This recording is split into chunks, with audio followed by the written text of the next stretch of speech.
सुल्तान महमूद गजनवी, आपके पास एक औरत आई और आकर कहने लगी, हुजूर मैं आपकी रियाया में रहती हूँ, आप बादशाह हैं, आपसे एक शिकायत करने आई। फरमाया कहो क्या कहना है।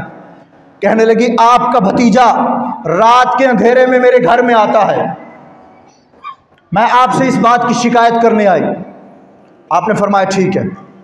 वो औरत चली गई। आपने इतना कहा एक काम करना कि जब वो दोबारा तुम्हारे घर में आए ना, तुम आना और मुझे आकर बता देना।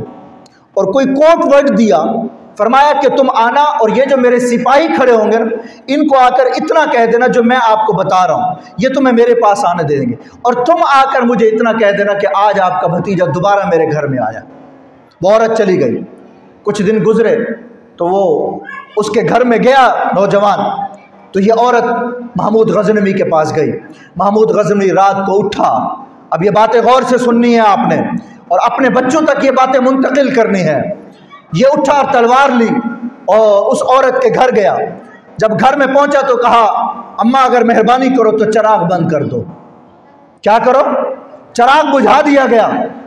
महमूद गजनवी कमरे में जाता है और जाकर उस नौजवान का सर कलम कर देता है। सर कलम करने के बाद उस अम्मा से कहता है, अम्मा चिराग जला दें।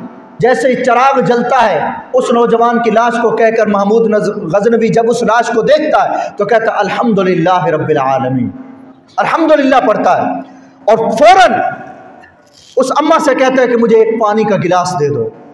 उस अम्मा ने पानी का गिलास दिया। महमूद गजनवी ने वो पानी का गिलास पिया तो उस औरत ने कहा, बादशाह सलामत, आपका बड़ा करम हो गया कि आपने हमारे घर आने वाली इस मुसीबत को टाल दिया, लेकिन मेहरबानी करें ये बताएं कि आपने अपने भतीजे को मार दिया, मारने के बाद पहले आपने चिराग बंद करवाया, उसकी वजह बताएं। दूसरा, जब आपने उसकी लाश को देखा तो अल्हम्दुलिल्लाह रब्बिल आलमीन क्यों कहा? और तीसरी बात ये बताएं कि आपने पानी ही क्यों पिया?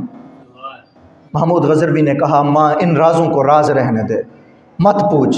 कहा, हुजूर अगर मैं ना देखती तो कोई बात नहीं थी, लेकिन देख लिया तो अब बताते हुए जाए।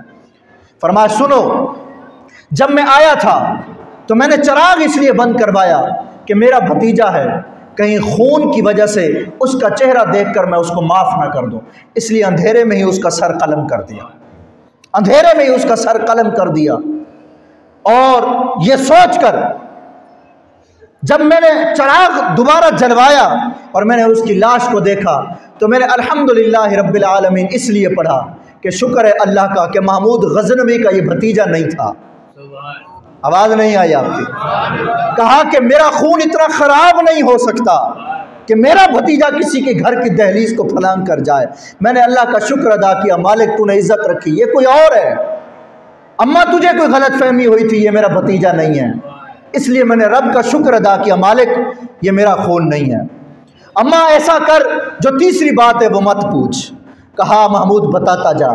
कहा अगर तीसरी बात पूछनी है तो फिर सुनो, जिस दिन तुमने आके मुझे कहा था कि मेरे घर में तुम्हारा भतीजा आता है, रब के खौफ से उस दिन मैंने ये नियत की थी कि जब तक मैं उसको मार न दूं तब तक ना मैं पानी पीऊँगा ना मैं खाना खाऊँगा।